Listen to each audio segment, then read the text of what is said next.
When I asked about the date of my daughter's wedding, my son-in-law said, "We got married yesterday. It was just for special people." A week later he called, "The rent is overdue. Did you transfer it?" I replied, "Didn't I tell you?" Look, I'm not proud of what I did. But when your own daughter's husband looks you dead in the eye and tells you that you weren't special enough for their wedding, something inside you just breaks. And when it breaks, sometimes you break other things too. Let me back up. My name is Margaret, Maggie to people who actually give a damn about me, and until 3 months ago, I thought I was a decent mother. Divorced, sure. A little overprotective, maybe. But I'd spent 24 years raising Emma alone after her father decided fatherhood wasn't his calling. I worked 2 jobs to put her through college, helped her with a down payment on her first apartment, and when she met Derek at that marketing firm, I was genuinely happy for her. Derek seemed fine.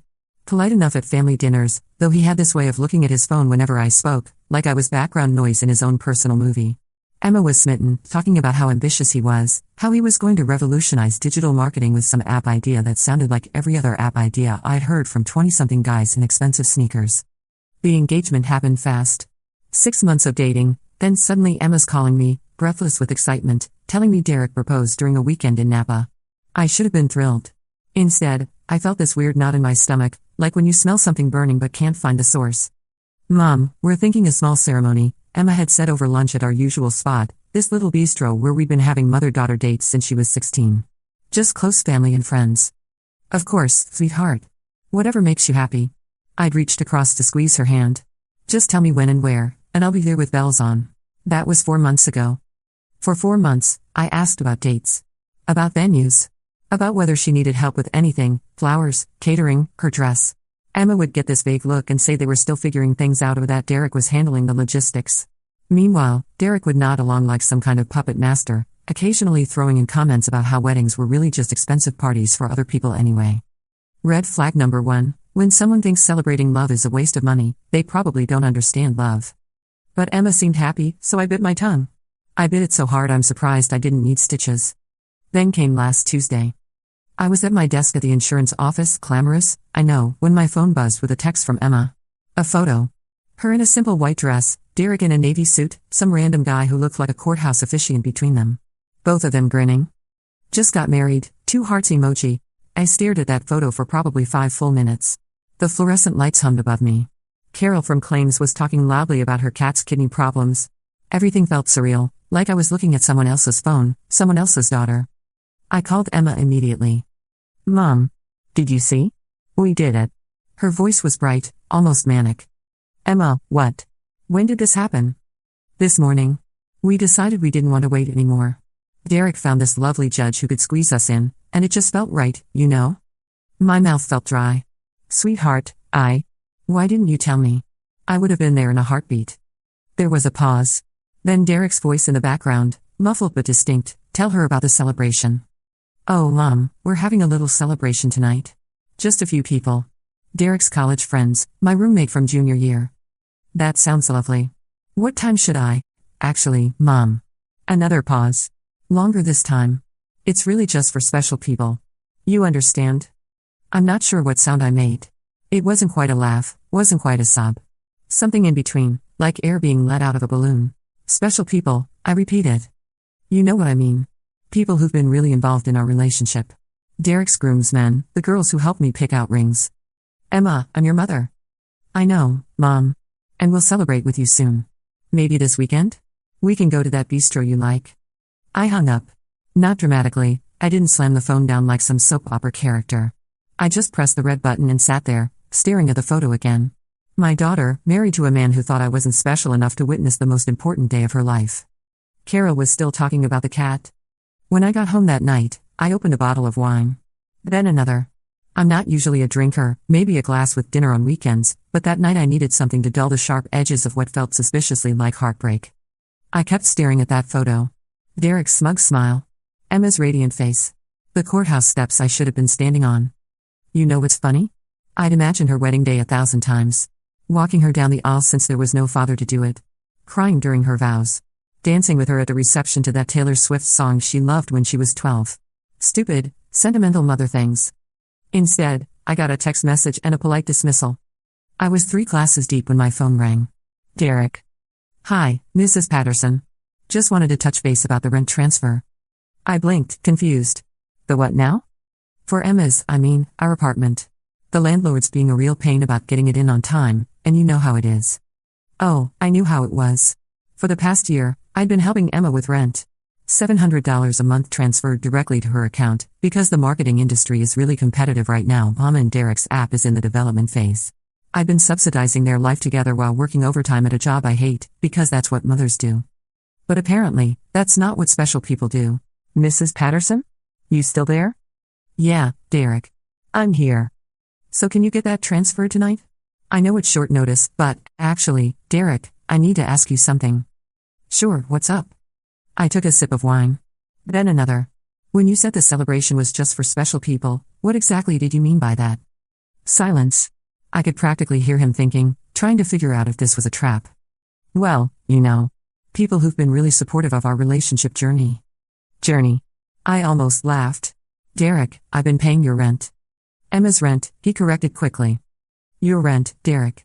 Because last I checked, you live there too. I've been paying your groceries when I send Emma money for food. Mrs. Patterson, I don't think. $700 a month for 12 months. That's $8,400, Derek. From someone who apparently isn't special enough to watch her only child get married. Another pause. When he spoke again, his voice had that tight, controlled quality men get when they're trying not to lose their temper with women. Look, I understand you're upset, but it wasn't personal. We just wanted something intimate. Intimate, I repeated. With your college buddies. They're important to me. And I'm not important to Emma? Of course you are. You're her mother. But not special. I could hear him breathing. Probably counting to 10, the way people do when they're talking to children or crazy people. Mrs. Patterson, can we discuss this later? The rent is really... Actually, Derek, I need to tell you something. Okay. I took another sip of wine. Liquid courage, my grandmother used to call it. I didn't transfer the rent money. What do you mean? I mean I didn't send it. This month or last month, actually. Didn't I mention that? I thought I told Emma. You. What? Oh, didn't I tell you? I was channeling my sweetest, most innocent voice. The one I used to use with difficult customers at work. I've been so busy planning my own little celebration. You know how it is. Mrs. Patterson, this isn't funny. If we don't pay rent, you'll get evicted, I said cheerfully. Yes, that's generally how it works. You can't be serious. Derek, honey, I'm as serious as a courthouse wedding. I hung up. Then I sat there, heart pounding, wondering what the heck I'd just done. Here's the thing about revenge, everyone thinks it's this calculated, cold thing. But real revenge, the kind that comes from a place of deep hurt, it's hot and impulsive and usually involves wine. My phone started ringing immediately. Derek. Then Emma. Then Derek again. I turned it off. For the first time in months, I slept like a baby. The next morning, I woke up with a headache and approximately 200 missed calls and text messages. Most of them variations on Mom, what the heck, and Mrs. Patterson, we need to talk. I made coffee, took 2 aspirin, and read through them all while sitting in my kitchen, still in my pajamas. Emma's messages started panicked and got progressively angrier. Mom, Derek says you didn't send rent money? Please call me back. Mom. This is insane. You can't just stop paying because you're mad about the wedding. We could get evicted. I can't believe you're being this petty. That last one made me laugh. Petty. Like wanting to be at my daughter's wedding was some kind of trivial preference. Derek's messages were more interesting. Mrs. Patterson, I'm sure this is just a misunderstanding. Please call me back so we can resolve this. Emma's really upset. Look, maybe we made a mistake not inviting you to the ceremony. We can work something out. Mrs. Patterson, please. I poured myself another cup of coffee and composed my response. Just one text, to Emma. Sweetheart, I'm sorry you're upset. I thought you'd be busy celebrating with all the special people. I didn't want to bother you with unspecial person problems like rent money. Love you, 2 hearts emoji. Then I turned my phone off again and went to work. Carol was still talking about her cat, but today it felt comforting instead of annoying. Normal people with normal problems. No secret weddings or financial manipulation or children who'd been turned against their mothers by smug little boys in expensive sneakers. I made it through exactly 3 hours before my desk phone rang. Maggie, your daughter's here, said Brenda from the front desk. My stomach dropped. Emma had never come to my office. Not once in the 2 years I'd been working there. Send her back. Emma appeared in my cubicle doorway looking like she'd been crying. Her hair was pulled back in a messy ponytail, and she was wearing the same jeans and NYU sweatshirt she'd had since sophomore year. This was Emma in crisis mode. Mom. Hi, sweetheart. She sat down in the plastic chair next to my desk, the one I kept for the rare occasions when coworkers needed to discuss cases. Her hands were shaking. What are you doing? Working, apparently. It's this thing people do to make money. Don't be cute, Mom. You know what I mean. I turned away from my computer to look at her directly. Really look at her. When had she gotten so thin? When had those little lines appeared around her eyes? Emma, why are you here? Because you won't answer your phone. Because Derek is freaking out.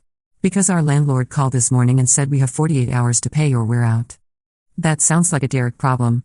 It's our problem, Mom. I live there too. Yes, you do. With your husband, who apparently makes decisions about who's important enough to be included in your life. Emma's face crumpled. Mom, please. I know you're hurt about the wedding. Hurt? I kept my voice level, but something cold was creeping through my chest. Emma, I'm not hurt. Hurt is when someone cancels plans or forgets your birthday. What I am is furious. She flinched. I never swore in front of Emma. Derek said it would be better if we kept it small, Derek said. I leaned back in my chair. And what did you say, Emma? I agreed with him. You agreed that your mother wasn't special enough to be there. That's not. What would you call it then? Emma was crying now, tears streaming down her face. A few people were starting to look over the cubicle walls, but I didn't care. I call it the biggest mistake I've ever made, she whispered. And there it was. The crack in the wall Derek had built around my daughter. I handed her the box of tissues from my desk. Tell me about the wedding, Em. She took a shaky breath. It wasn't what I wanted. What do you mean? I wanted you there, Mom. I wanted our bistro for the reception. I wanted to wear Grandma's ring. She was sobbing now. But Derek kept saying how expensive everything was, and how weddings were just performances, and wouldn't it be more authentic if it was just us and the people who really mattered to our relationship. And I didn't matter to your relationship? No. You matter to everything. But Derek. He gets in my head sometimes. He makes me feel like I'm being dramatic or unrealistic when I want things. Red flag number 2, when someone makes you feel crazy for having normal human desires. Emma, look at me. She lifted her head. Do you love him? Yes. I think so. I mean, we've been together for almost 2 years and we live together, and now we're married. That's not what I asked. She stared at me for a long moment. I don't know anymore, Mom. I don't know anything anymore. My heart broke a little. Not for me this time, but for her. My brilliant, beautiful daughter who'd gotten tangled up with someone who made her question her own feelings. Okay, I said. Okay, what? Okay, I'll transfer the rent money. Her face lit up with relief. Really? Mom, thank you. I know Derek will be so, on one condition. The relief flickered. What condition? You and Derek come to dinner at my house tomorrow night. Both of you. We're going to have a conversation. About what? I smiled. It probably wasn't a very nice smile. About a lot of things. About respect. About family. About what happens when you take people for granted. Emma nodded quickly. Okay. Yes. We'll be there. Good. Tell Derek 7 o'clock. And Emma? Yeah? Tell him to bring an appetite. I'm making something special. After Emma left, I sat at my desk for another few minutes, thinking. Then I picked up my phone and called my sister Rachel. Maggie? You never call during work. Rachel, I need you to come to dinner tomorrow night. Okay. Why do you sound like you're planning a murder? Because I might be. I told her everything. The wedding, the rent, Emma's visit. Rachel listened without interrupting, which is not her usual style. Oh my, Maggie. That little language, Rachel. Oh, excuse my language. He manipulated your daughter into excluding you from her wedding, then had the balls to ask for rent money? I hope you're planning something terrible. I'm planning something educational. Even better. What do you need me to do? Just be there. And bring David if he's free. I want Derek to understand that Emma has a family who loves her. Consider it done. Should I bring my camera? I feel like we're going to want documentation of whatever you're about to do. That night, I went grocery shopping. I bought ingredients for Derek's favorite meal. Emma had mentioned once that he loved my beef bourguignon. I also bought ingredients for a few other things. Then I went home and did something I hadn't done in months. I cooked. Really cooked. The kind of elaborate meal I used to make when Emma was in high school and would bring friends over. When our house felt like a home instead of a lonely echo chamber. I made the bourguignon. I made roasted vegetables. Fresh bread. A chocolate cake from scratch, Emma's favorite since she was 7 years old. And I made plans. Thursday evening, Rachel and David arrived first. Rachel looked around my dining room. I'd used the good china, lit candles, even put flowers on the table. This looks like a celebration, she said suspiciously. It is. For what? For Derek learning some important life lessons. David, who'd been married to my sister for 15 years and had learned when not to ask questions, just kissed my cheek and asked if I needed help with anything. Emma and Derek arrived exactly at 7. Derek was carrying a bottle of wine, some expensive-looking thing that probably cost more than I spent on groceries in a week. Mrs. Patterson, thank you so much for having us, he said, all charm and white teeth. And thank you for sorting out that rent situation. I knew it was just a misunderstanding. Oh, Derek. You have no idea. Dinner started pleasantly enough. Derek complimented the food, asked David about his work, told Rachel her haircut was flattering.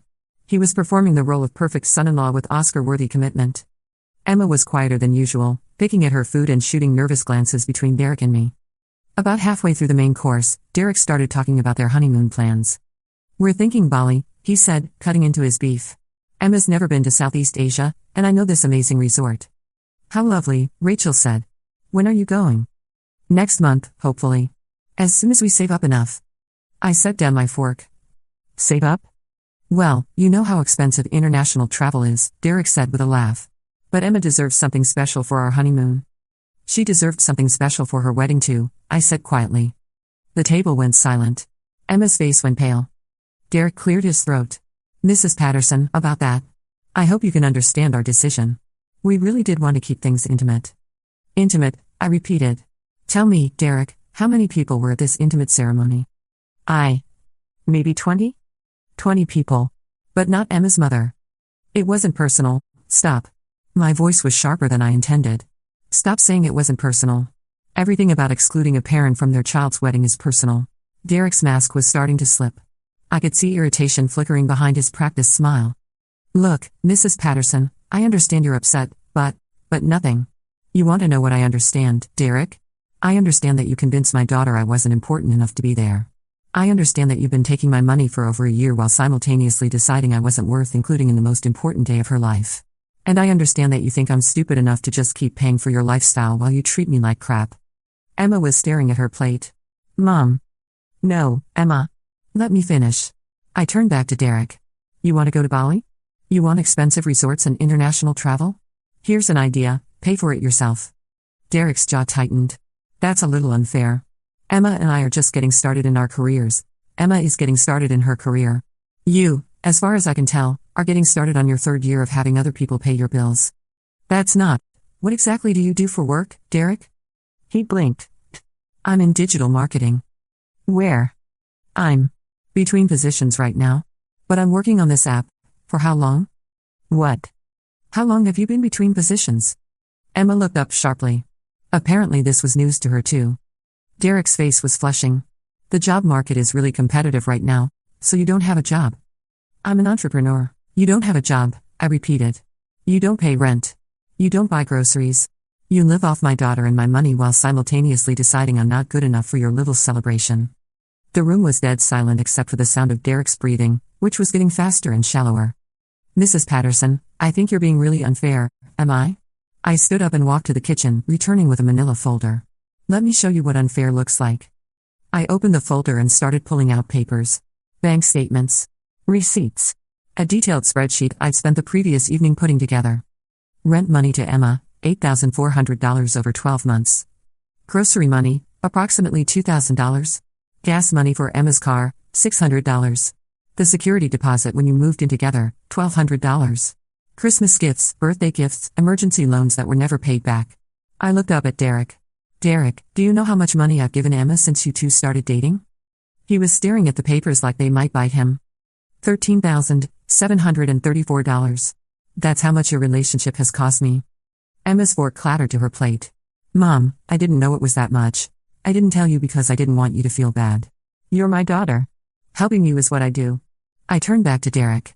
But helping you? That was never part of the deal. Derek's charming mask was completely gone now. Look, I appreciate everything you've done, but Emma and I are adults. Adults pay their own rent. It's not that simple. It's exactly that simple. I sat back down, keeping my voice calm. Derek, I want you to leave. What? I want you to leave my house. Now. Mom, Emma started. Emma, you can stay. We need to talk. But Derek needs to go. Derek looked around the table like he was expecting someone to defend him. Rachel was studying her wine glass with great interest. David was cutting his beef into very small, precise pieces. Emma was crying again. "This is insane," Derek said. "You can't just. I can do whatever I want in my own house. Which, unlike your apartment, I actually pay for." Derek stood up abruptly, his chair scraping against the floor. "Emma, we're leaving." Emma looked up at him, then at me, then back at him. For a moment, I thought she might actually go with him. Then she said, very quietly, "No." "What?" I said, "No, Derek. I'm staying." "Emma, don't let her manipulate you." "Manipulate?" Emma's voice was getting stronger. "Derek, my mother just showed me that she spent almost $14,000 helping us, and you want to talk about manipulation? That was her choice, and it was your choice to convince me she wasn't special enough for our wedding." Derek's face went through several expressions: anger, panic, calculation. Finally, he seemed to settle on wounded innocence. "Emma, baby, you're upset. You're not thinking clearly." Red flag number 3, telling someone they're not thinking clearly when they're finally starting to see the truth. "Get out," Emma said. "What?" "Get out of my mother's house." Derek stared at her for a long moment. When he spoke again, his voice was cold and precise. "Fine. But when you're done with this little family drama, remember that I'm your husband. Remember that you chose me." He grabbed his jacket and headed for the door. Just before he left, he turned back. "Mrs. Patterson, you're making a big mistake. Emma needs me." I smiled. "Derek, you need it, Emma. There's a difference." After he left, the four of us sat in silence for a few minutes. Emma was crying quietly, but it wasn't the panicked crying from earlier. It was the kind of crying that happens when pressure finally gets released. Rachel said gently. "Are you okay?" Emma wiped her eyes. I think I've been really stupid." "Not stupid," I said. "Just young. And in love with the wrong person." "How did you know?" "About Derek?" David spoke up for the first time all evening. "Kid, guys like Derek are a dime a dozen. They find women who are successful and kind and generous, and they convince them that love means supporting their dreams while never supporting yours in return. He made me feel crazy," Emma whispered. "Like wanting normal things, like wanting my mom at my wedding, was somehow wrong or needy or dramatic." "That's called gaslighting, sweetheart," Rachel said. "And it's not love." Emma nodded slowly. "What do I do now?" "Whatever you want," I said. "This is your life, Em. But you don't have to figure it all out tonight." Can I stay here for a while? I don't want to go back to the apartment." "You can stay as long as you want. This is your home." That night, after Rachel and David left and Emma went upstairs to her old room, I sat in my kitchen drinking tea and looking at the leftover cake. We'd barely touched it during dinner. My phone buzzed. A text from Derek. "This isn't over." I typed back, "You're right. It's not." Then I blocked his number. Over the next few days, Emma started untangling her life from Derek's. It wasn't easy. They had a lease together, joint bank accounts, all the complicated financial threads that couples weave together. But Emma was stronger than I'd given her credit for. She'd just been convinced she was weak by someone who needed her to be weak. Derek tried everything. Flowers. Romantic texts sent from different numbers. Showing up at her work. He even tried to get Emma's friends to convince her she was making a mistake. But the thing about gaslighting is that once you recognize it, you can't unsee it. Emma started remembering things differently. How Derek had isolated her from college friends who didn't understand their relationship. How he'd convinced her that my interference was unhealthy. How he'd made her feel guilty for spending money on anything he didn't approve of, while simultaneously spending her money on his hobbies. 3 weeks after the dinner, Emma came home from meeting with a lawyer about the lease situation. She looked exhausted but determined. "It's done," she said. "I'm officially not responsible for the apartment anymore." "How did Derek take it?" "About as well as you'd expect. He screamed at me for 20 minutes about how I was abandoning him, how I was choosing my family over our marriage, how he was going to make sure everyone knew what kind of person I really was. I'm sorry, sweetheart." Emma shook her head. "Don't be. You know what I realized today?" "What?" "He never once said he was sorry. Not for excluding you from the wedding. Not for taking your money. Not for lying about having a job. He was angry that I found out, but he was never sorry for doing it in the first place." That, I realized, was the difference between someone who makes mistakes and someone who thinks other people exist to serve them. Emma filed for an annulment the next week. Turned out that Derek's lies about his employment status constituted fraud, which made the marriage legally voidable. Sometimes life has a sense of humor. The day the annulment was finalized, Emma and I went to our bistro. Our table was available, the same one where we'd had lunch 4 months earlier when she was planning her small ceremony. "Mom," Emma said over her salad. "I owe you an apology." You don't owe me anything. Yes, I do. I let him convince me you were overbearing and possessive. I let him make me feel like wanting my mother at my wedding was somehow pathetic. I reached across the table to take her hand. Emma, you were manipulated by someone who is very good at manipulation. That's not your fault. But I should have seen it. I should have trusted my instincts. Your instincts are fine. You just learned to doubt them because someone convinced you to. Now you know what that feels like, and you'll never let it happen again. Emma squeezed my hand. I want to have another wedding someday. A real one. With you there. Whenever you're ready, sweetheart. I'll be there with bells on. And maybe we could do something to celebrate this one ending? Like a divorce party, but for an annulment? I grinned. An annulment party. I like it. What did you have in mind? Remember that karaoke place we went to for my 21st birthday? The one where you sang I Will Survive and made everyone cry? Oh gosh, you want to go back there? I want to go back there. I want to sing terrible songs and drink too much and celebrate the fact that I'm free. Emma? Yeah? You were always free. You just forgot for a while. That night, at the karaoke bar, Emma got up on stage and sang Stronger by Kelly Clarkson. She was off-key and emotional and absolutely perfect. When she got to the part about being stronger than she was before, the whole bar was cheering. I sang I Will Survive again, because some songs never get old. But the best part of the night was when Emma got up to sing one more song. She looked right at me and said, "This one's for my mom, who taught me that real love doesn't make you smaller." Then she sang You've Got a Friend by Carole King, and I cried like a baby. 2 days later, I got a call from an unknown number. Against my better judgment, I answered. Mrs. Patterson? Derek. What do you want, Derek? I wanted to let you know that Emma and I are getting back together. I almost laughed. Really? Because Emma's sitting right here next to me, and she says that's news to her. Silence. Derek, Emma filed for an annulment. It's over. She'll change her mind. She always does. No, Derek. She won't. Because she's not the same person she was when you met her. She's stronger now. She remembers who she is.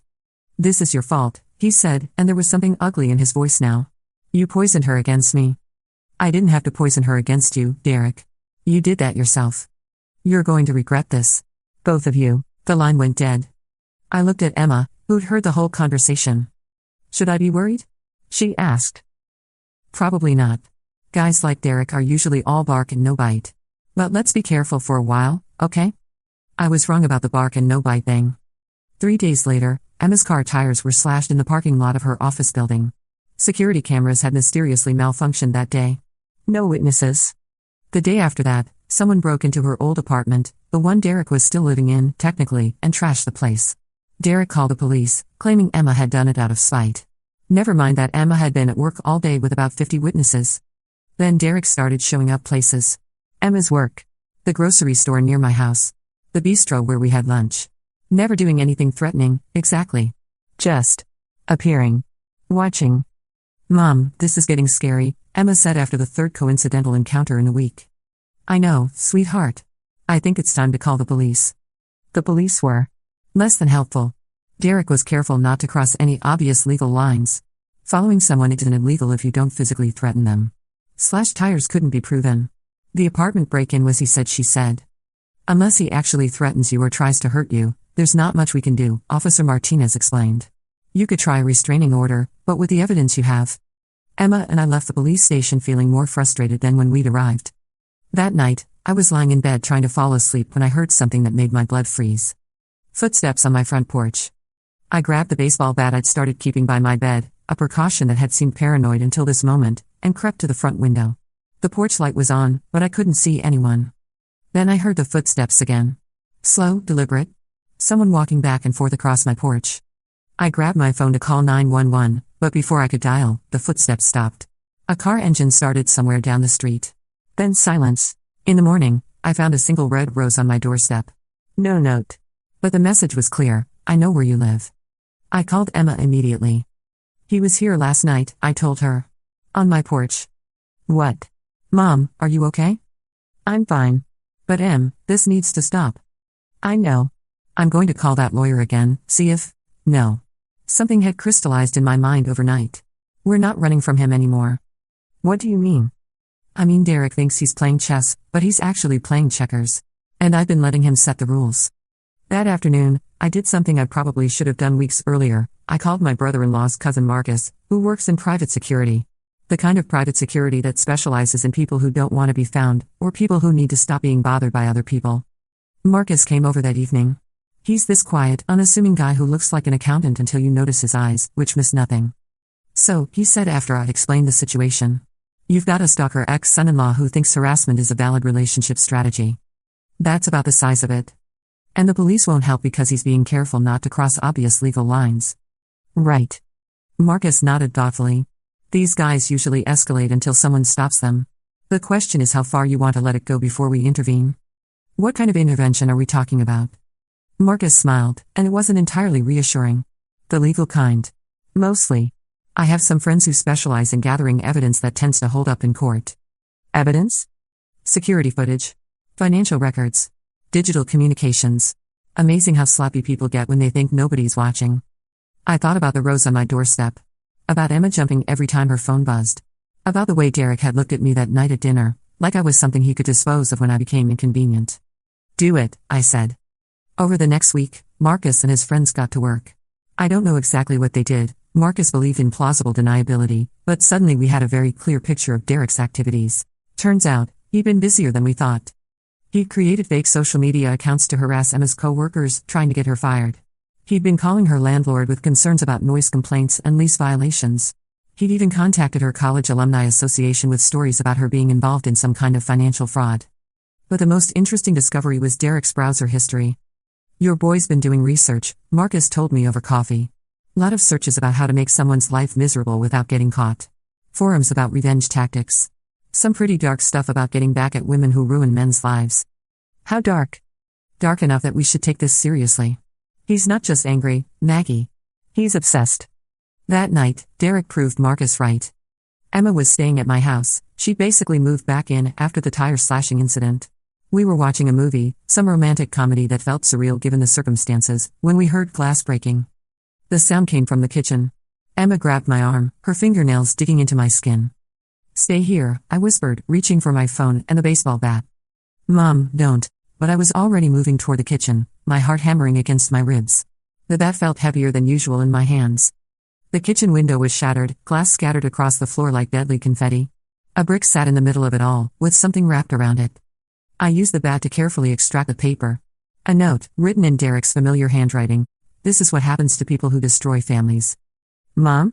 Emma's voice from the doorway, small and scared. Call 911, I said, surprised by how calm I sounded. Tell them someone threw a brick through our window. While Emma called the police, I took photos of everything. The broken window, the brick, the note. Marcus had taught me to document everything. The police came this time. Officer Martinez again, looking tired and slightly annoyed. Any idea who might have done this? He asked, examining the note. My ex-son-in-law, I said. Derek Collins. We filed a complaint about harassment last week. Can you prove it was him? I handed him my phone, showing him the photos I'd taken. That's his handwriting? Handwriting analysis isn't admissible unless it's done by an expert, then get an expert. Martinez sighed. Mrs. Patterson, I understand your frustration, but nothing. My voice was getting sharper. Someone threw a brick through my window with a threatening note attached, and you're telling me you can't do anything about it because we need a handwriting expert? What exactly do you plan to do when he escalates further?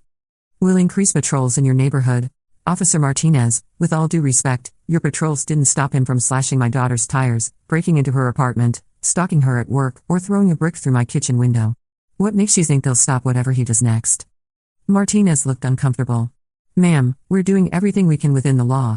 Then maybe it's time to work outside the law. I didn't realize I'd said it out loud until Emma looked at me sharply. After the police left, with promises to look into it that we all knew were meaningless, Emma and I sat in my living room, jumping at every small sound. Mom, what did you mean about working outside the law? I thought about Marcus and his friends. About private security and evidence gathering and the kinds of solutions that don't require court orders. I meant maybe it's time we stopped playing defense. The next morning, I called Marcus. He escalated, I told him. How much? I described the brick incident. Marcus listened without interrupting. Okay, he said when I finished. Time for phase 2. What's phase 2? We make Derek's life as complicated as he's been making yours. Fair's fair.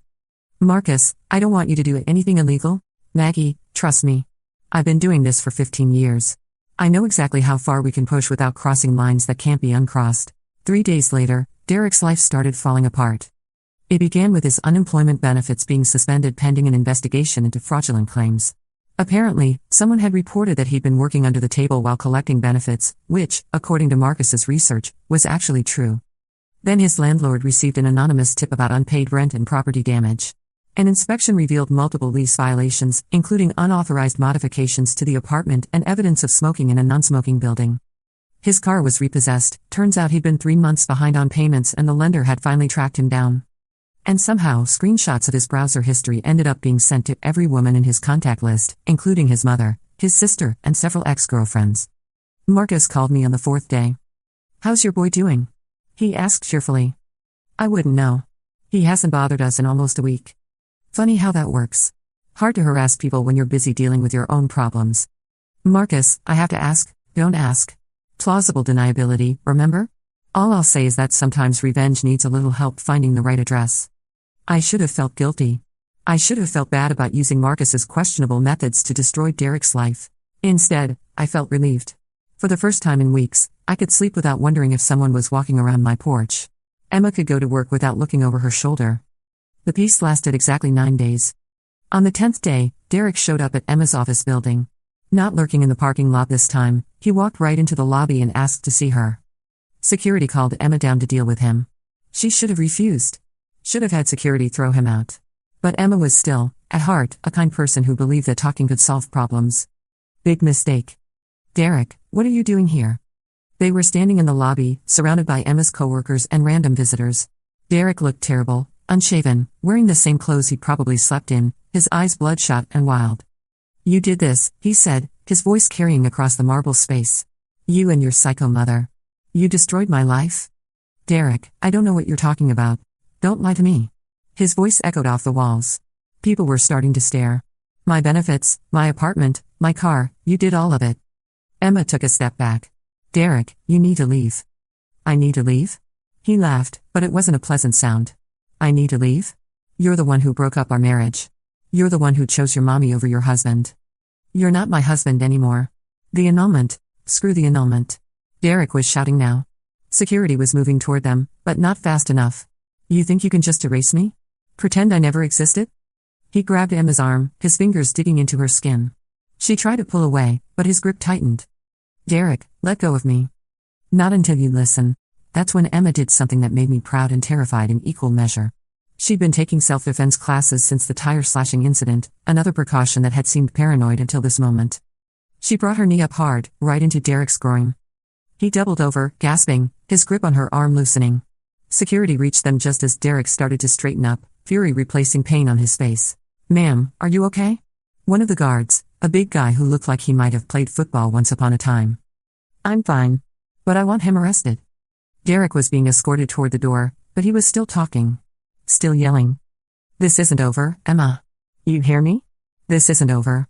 The lobby had gone completely silent except for Derek's voice echoing off the walls. "I know where you live. I know where your mother lives. You can't hide from me forever." And there it was. Finally. A clear, public threat with dozens of witnesses. Derek was arrested 20 minutes later in the parking lot, where he'd been waiting for Emma to come outside. His car, or rental, since his had been repossessed, was full of what the police report would later describe as surveillance materials. Photos of Emma's workplace, maps with my house marked on them, notes about our daily routines. He'd been planning something. Something bad. The trial was 4 months later. Derek's lawyer tried to argue that he was the victim of a campaign of harassment orchestrated by Emma and me. That we'd systematically destroyed his life out of spite. It might have worked, except for 2 things. First, Marcus's friends had been very thorough in their evidence gathering. Derek's browser history, his financial records, his phone records, everything painted a picture of a man who'd been escalating his behavior for months. Second, Derek couldn't keep his mouth shut. When he took the stand in his own defense, he started ranting about how Emma had betrayed him, how I had poisoned her against him, how we deserved whatever happened to us. The jury deliberated for exactly 47 minutes. Derek was sentenced to 18 months in prison and a 5-year restraining order. He was also ordered to pay restitution for the property damage and court costs. As they led him away, he looked back at Emma and me sitting in the gallery. "This isn't over," he mouthed silently. Emma squeezed my hand. "Yes, it is," she whispered back. And you know what? She was right.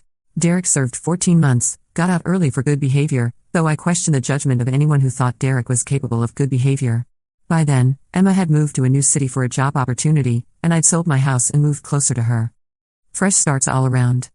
Derek tried to contact Emma once after he got out, a letter forwarded through her old address. She threw it away without reading it. Sometimes the best revenge is indifference. These days, Emma's doing better than ever. She's got a job she loves, friends who actually support her, and she's dating a guy named James who thinks she hung the moon and stars. When she talks about maybe getting married again someday, her eyes light up instead of looking worried. And when she does get married, really married, not some courthouse quickie, I'll be there. Front row, crying happy tears, wearing whatever ridiculous mother of the bride outfit she picks out for me. Because that's what real love looks like. It shows up. It celebrates. It doesn't make you choose between the people you care about. Derek taught Emma a lot of things, actually. He taught her that love shouldn't make you smaller. That the right person won't isolate you from your family. That when someone shows you who they are, believe them the first time. He also taught her that her mother doesn't mess around when it comes to protecting her family. That sometimes you have to fight for the people you love, even when, especially when, it gets messy. As for me, I learned that revenge isn't always about getting even. Sometimes it's about stopping someone from hurting the people you love ever again. Sometimes it's about showing your daughter that she's worth fighting for. And sometimes, just sometimes, life has a sense of justice after all. I never did find out exactly what Marcus and his friends did to Derek during those 9 days when he left us alone. Marcus maintains that Derek's problems were the result of his own poor choices finally catching up with him. Justice, Marcus always says with that accountant smile of his. She's a beautiful thing when she gets going. Maybe he's right. Maybe Derek's life fell apart because he built it on lies and manipulation and other people's money. Maybe everything that happened to him was just natural consequences finally arriving. Or maybe, just maybe, justice sometimes needs a little help from people who know how to pull the right strings. Either way, Emma's safe. She's happy. She remembers who she is and what she deserves. And Derek? Well, Derek learned something important too. When you mess with someone's family, you'd better be prepared for the family to mess back. Some people are worth going to war for. Emma's one of them. And me? I'm exactly the kind of mother who goes to war for her daughter. Derek should have remembered that before he decided I wasn't special enough for his little celebration. Turns out, I'm more special than he ever imagined.